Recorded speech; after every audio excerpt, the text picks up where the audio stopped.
Hello, I'm Jonathan Nobles, and if you're watching this video, that means you probably have an asylum interview scheduled with USCIS. And I'm sure you were a little nervous, maybe a lot nervous, and that's okay. It's natural. This is an important step in your immigration journey, but I know you can handle it. You've already done the hard part, which is just getting here, and I know you'll do a great job at your interview as well. So what we want to do over the next few minutes is talk about the interview process so you'll know what to expect. Now, no two interviews are exactly the same, but I've seen enough of these to give you a pretty good idea of what's probably going to happen. So let's get started. First, we want to talk about some very important rules that you should follow to make your interview successful. First, dress appropriately. You want to look your best, but you also want to be comfortable. These things can last several hours, and that's not counting the time you'll be waiting for your number to be called. So you want to look good, but you want to feel good as well. Second, don't bring any food or drinks into the USCIS office. The security guards will just make you throw them out. Water's okay, but that's about it. And remember that you're going to be there for a while, so eat a good breakfast before you get there. It might be the last thing you have for several hours. Next, let's talk about how you should answer questions. USCIS officers love details. They like dates, places, names, etc. And they'll act like they know nothing about your home country, so some of their questions are going to seem silly, and sometimes they can ask the same question several different ways, and that can be frustrating, but don't let it get to you. Just relax, take a deep breath, and answer their questions calmly and confidently no matter what they are. Getting angry isn't going to help anyone. So they want as much detail as possible, but if you don't remember a specific detail, don't guess. Let me repeat that. Don't guess. If you give them a date or a name that turns out to be incorrect, they may think you're not being truthful, and that could jeopardize your case. So the best way to answer if you don't remember something exactly, but you kind of remember what it is to say something like, I don't remember exactly, but I think it was around this time, or I think it was at this place, or something like that. That way you're still giving them as much detail as you can without guessing. Also, I completely understand that a lot of these questions are going to involve things in your past experience that are painful to remember. And I really wish that weren't the case. But they have to ask. And the more detail you can give them about those experiences, the better. So I know it's tough, but please do your best to answer truthfully and completely. And by the way, it's perfectly okay if you get emotional during the interview. If something makes you sad, it's okay to cry. It's perfectly fine. You don't lose points for that. And if you need a break to compose yourself, you can always ask for one, and they'll give it to you. We'll talk more about that later. Now let's talk about your interpreter. Now, if you're fluent in English and feel confident enough to speak with the officer directly, that's great. It actually makes the process easier. But, and this is important, if you're not comfortable with English, even if you speak it all the time, you have the right to have an interpreter present, and we would probably recommend that you have an interpreter just in case. So if you're my client, we will do the best we can to provide one for you. So you want to make sure that you understand them clearly and that they can converse with you, you can converse with them, and there's no communication issue. But remember, your interpreter is only allowed to say what the officer says to you and what you say back to the officer. They can't explain things to you. They can't provide extra information. Everybody could get in trouble for that. In fact, sometimes USCIS will have a second interpreter on the line, on the phone, just to monitor the interpreter in the room to make sure that they're saying what they're supposed to say. So don't depend on your interpreter to explain things to you during the interview. Before and after, that's perfectly fine, but not during the interview. If you don't understand something, let your interpreter know, and then they can tell the officer, hey, can you rephrase the question? I don't think they understood. So that's the role there for your interpreter. All right, so let's talk about the interview process. When you first get up to the USCIS office, you're going to go through a security checkpoint. It's a lot like being at the airport. There's a metal detector. You empty your pockets, remove your jacket, possibly take off your shoes, but it's nothing to worry about. And if you happen to be wearing any type of religious clothing or head covering, that's not a problem. They won't make you take that off. And then once you get through security, we get in line for check-in. When you're called, you go to the check-in window along with your attorney. And if you're watching this, that's most likely going to be me and your interpreter if you're using one. You show them your passport and your interview notice. The clerk takes your picture and 2 fingerprints, your left index finger and then your right index finger. Then we all sit in the waiting area, wait for the officer to call us. Sometimes it takes a while, so you just have to be patient. We can use that time to review your statement, go over any last-minute questions you might have. So we'll use that time wisely. The interview takes place in an office, just like you'd find in any office building. It's not a courtroom. It's not scary. It's nothing to be anxious about. Your attorney, and again, that's probably going to be me, will be with you, along with your interpreter if you're using one. The attorney's role is primarily to observe. So I can't answer the questions for you. I can't speak for you. It's not like we're in court. But I'm also there to protect your rights. So if I feel like they're being violated in any way, I will definitely say something. I don't expect that to happen. Usually the officers are very respectful, but I'm there just in case. So if you sense that something's not right, please let me know, and I will be sure to bring it up and make sure we get it taken care of. Another thing that's important about these interviews is that they are non-adversarial. And what we mean by that is nobody's there to argue with you or to try to trip you up or to work against you like they would in a courtroom setting maybe. The officer will tell you they're just there to have a conversation with you, ask you questions so you can give them as much information as you can about your case so they can make a good decision.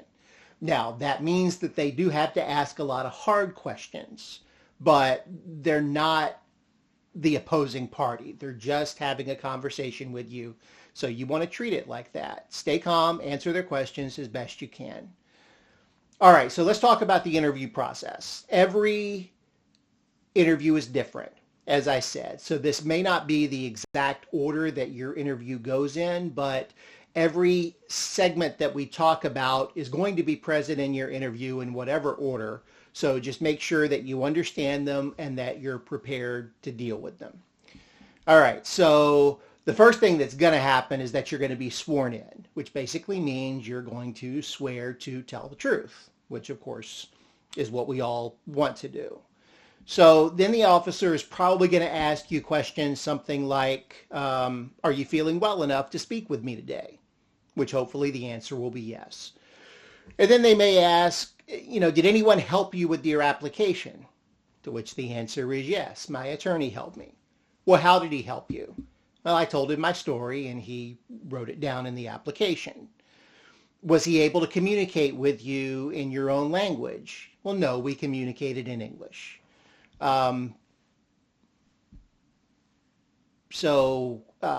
Is everything in your application true and correct? The answer should be yes. They'll also ask you about your written statement. Is everything in your written statement true and correct? And the answer should be yes. Did anyone help you prepare your written statement? Well, yes, my attorney helped me. And you can mention anybody else that might have helped you as well. That's not a problem. And then they'll ask you about any documents that we submitted. Did you have a chance to review the documents before you submitted them? Yes. Are the documents true and correct? Yes. So they just want to make sure that everything you submit that you're aware of and that it's the truth. So the next thing they're going to do is review the basic information in your application. They'll review your name and address, your employment history, your school history, your address history, the names of your parents and siblings, when you came to the U.S., when you left your country, all of those things. And if something is not right in your application or needs to be changed, that is perfectly fine. because something might have changed since we submitted the application. Or we might have just made a mistake, and that's okay. They just want to make sure that that information is correct, so they'll make any changes they need to. So once they make those changes, if they make any at all, they'll give you a list of the changes, you review them, and then you sign that you agree with them. I'll review them with you as well, just to make sure that we both agree that they're correct. You're going to sign your name in English, and then you're going to sign your name in your native language. And that's the basic information part of the interview. The next part is really the most important part, and it's the part that takes the longest. And this is the part where you tell your story and you really make your claim for asylum. So the officer is going to ask you either these exact questions or questions very similar. They will ask you, for example, why are you applying for asylum? Have you ever been harmed? Have you ever been threatened? Have any of your family members ever been harmed or threatened? Have any of your friends and colleagues ever been harmed or threatened? What do you think would happen to you if you went back to your home country? So the way you answer all of those questions is going to really make the case for you. And that's not to put more pressure on you. It's just that these are important. Now, you should be very familiar with what we put in your application and in your written statement, so you want to make sure that those coincide. And between now and your interview, the adults that are supporting you are going to rehearse those questions with you over and over again, probably to the point where you'll get tired of them. But that's important because you want to be prepared and know how to answer them. So this is really important. Don't stress. You know this story. So all you have to do is just answer the questions honestly, truthfully, and you'll be fine. So you'll go through all of this. And again, this part may take an hour or two because there's a lot of information here. They're going to ask you some questions that may seem a little bit nonsensical, but you have to remember they at least are acting like they don't know anything about your home country. So you just kind of have to play along and answer their questions. So they might ask you, for example, who's actually threatening you? Well, you know it's the Taliban, and they know it's the Taliban, but you have to tell them as if they don't know. It's the Taliban. You may have to explain who the Taliban are and why that would be a threat. But those are the kind of things you may have to explain to them. They may ask you if there's anyone in the current Afghan government that can keep you safe. Well, of course, the answer is no, because the government is the Taliban, and those are the ones that are trying to threaten you. So you just calmly answer them and say, no, because the Taliban are in power, there's nobody left in the government that can keep me safe. They may also ask you, is there any place in Afghanistan that you could go and be safe? And of course, the answer to that question is also no, because the Taliban controls the entire country. And so wherever you are in Afghanistan, you would be in danger. Now, they'll also ask you, and this one's kind of important, and you want to make sure you answer it the way they want you to. So they will ask you, if you went back to Afghanistan, how would the Taliban know that you were back? And there are really two answers to this question, and you want to use both if they're both true, and I think from talking to most of you, they probably are. The one answer that we know is true for everybody, and this is what they really want to hear, is, well, the Taliban has all of my biometrics. And so as soon as I get to the airport and they start checking my documents, they're going to know that I'm back in the country, and they're likely to arrest me before I get out of the airport. But then a second answer that goes right along with that is, well, even if I were able to get out of the airport, our neighbors would know that I was back home, and they like to talk, and it's very, very, very likely that one of them would say something to someone who's connected with the Taliban, and the Taliban would eventually find out, and then they would come and find me. So those are the two ways that you can really answer that question and give the officer what they really need to hear. So after all that's done, then they're going to ask you some questions that they have to ask every applicant, and most of these are yes/no questions. So if it's a yes/no question, and this goes for the entire interview, if it's a yes/no question, Just answer yes or no. I have some clients that like to give long-winded answers to yes/no questions, and I understand that's natural, but you want to limit yourself to answering the question as it's asked. So if they ask you, for example, have you ever been a member of a terrorist group? No. You don't have to explain that unless they ask you to. You just say no. So they're going to ask you that question. They're going to ask you if you or your family have been a member of a terrorist group. They're going to ask you if you've ever committed a crime, if you've had military or weapons training. Have you ever killed or seriously injured someone? And those types of questions. So just answer yes or no. If they need more information, they'll ask. Now, one question they're going to ask during this period that you're going to answer yes to and they are going to want more information about is what country or countries you traveled through on your way to the U.S. Now, I know if you're watching this, chances are you spent a considerable amount of time in Pakistan before coming to the U.S. So you'll need to talk about that. For those of you who were only there for a couple of months, it's not a big deal. But for those of you who were there, let's say a year or more, you want to make sure that the officer understands that your plan was never to stay in Pakistan. You didn't apply for asylum. You didn't apply for permanent residence. You didn't accept any type of long-term benefit. It was simply a temporary spot while you were waiting for your chance to get to the United States. What we're trying to avoid is we don't want the officer to think that you actually settled down in some type of permanent way in Pakistan, because then they might say, well, you were safe in Pakistan or some other country, so you didn't need to come to the U.S. for asylum. We want to make sure they understand that that was temporary. And that shouldn't be difficult to do, but we just want to make sure that we explain that. So after all of that's done, they're going to ask you if you have anything that you want to add, anything else you want to say. Now, my advice to you when they ask you that is just to say no. And the reason is, even if you think there's something there, we don't want you to say something that maybe we really didn't want to bring up. I mean, our rule has been, for the most part, if it's something in your background, we want to get out in front of it and talk about it. But there may be some things that we really don't want to bring up. So if it's nothing that we've talked about in preparation, it's nothing that's come up on your application, you don't want to bring it up. So just say no.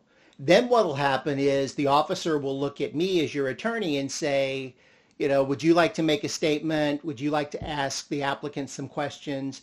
If there's something that I think you need to talk about that you haven't been asked about, I'll take the opportunity to ask you questions about it and make sure it gets on the record. So you can say no, there's nothing else you want to add. But if I think there's something you need to add, I'll just ask you about it and you can talk about it then. And I think that's the best way for us to handle it. After that's done, I'll make a short closing statement and just summarize the reasons why we really think that you should be granted asylum, and just make sure they understand what your case is. And that'll basically be the end of the interview. The last thing they'll do, they might do this at the beginning, but it's generally kind of the last thing they do.